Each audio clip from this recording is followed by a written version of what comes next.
Install the guide frame on the manhole structure. Lower guide frame must be set 10 inches to 14 inches below finished grade. Backfill guide frame with standard road base material per your local specifications. Install upper frame, compact backfill and/or base leveling lifts as specified.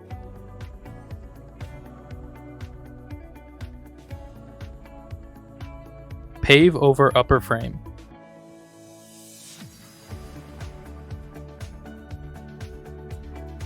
Remove asphalt from upper frame.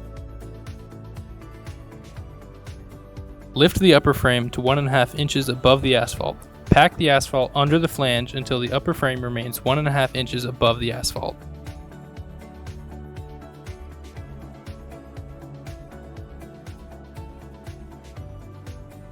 Clean the cover as needed.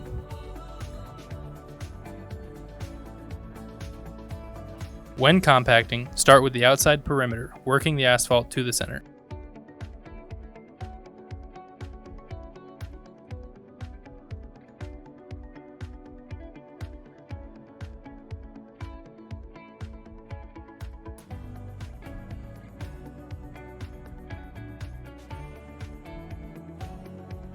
After final compacting, the self-level access assembly upper frame and cover should only rest on the road surface and not the guide or the manhole.